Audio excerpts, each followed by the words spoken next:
Welcome to our channel, Mind Mentor. In this video, we will discuss about Project Cheetah in India. The first batch of 8 cheetahs from Namibia arrived on September 17, 2022, officially launching Project Cheetah, India's cheetah introduction program.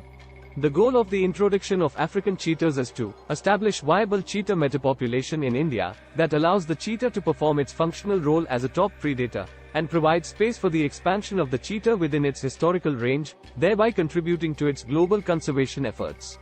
What is the status of the project? In total, 20 adult African cheetahs have been imported so far. The first batch of 8 cheetahs arrived on September 17, 2022, and another batch of 12 cheetahs from South Africa arrived on February 18, 2023.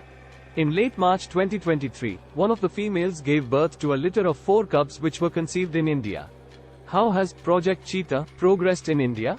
After prolonged periods of quarantine which ranged from 50 to more than 70 days, the cheetahs were released from their quarantine enclosures into larger holding enclosures, so that they could acclimatize themselves to the local habitats and environmental conditions.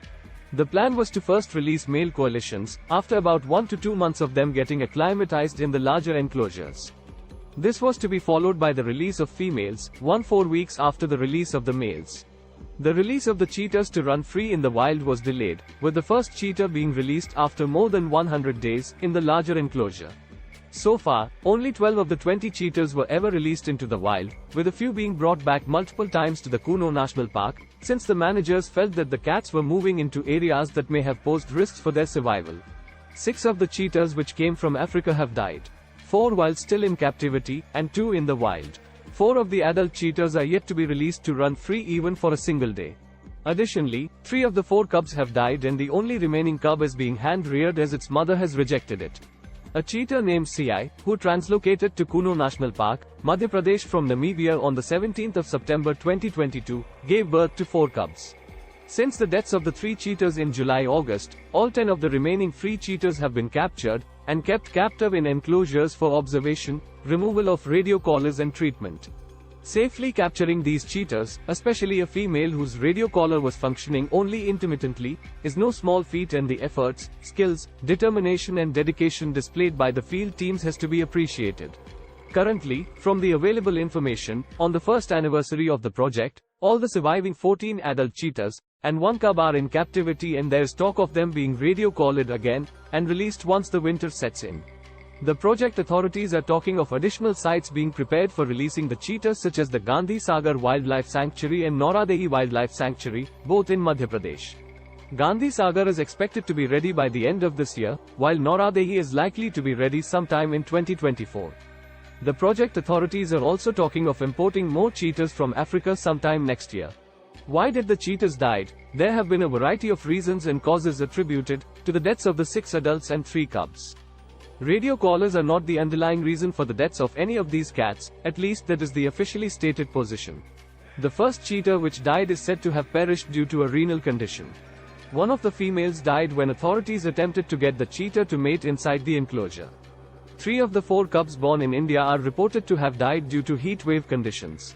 This raises more questions. If they were born in March 2023, that means the mating took place in India, in captivity. Why then was there a rush to mate the cheetahs in captivity, when it could occur naturally in a free-ranging environment after their release, as prescribed in the action plan? One of the males is reported to have died due to cardiopulmonary failure, but what caused it has still not been determined. The last 3 deaths occurred during the monsoon. While there have been several conflicting reports regarding the cause of their deaths, no definitive cause has been shared in the public domain. Were these mortalities expected?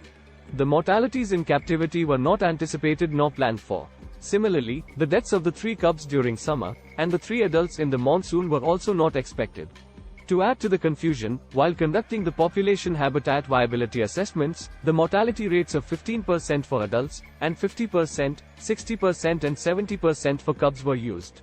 Unfortunately, the failure of very high-profile cheetah project has definitely distracted attention, and probably also diverted financial resources from much-needed conservation projects, like the ones for the Great Indian Bustard, and the translocation of Asiatic lions, to mention a few.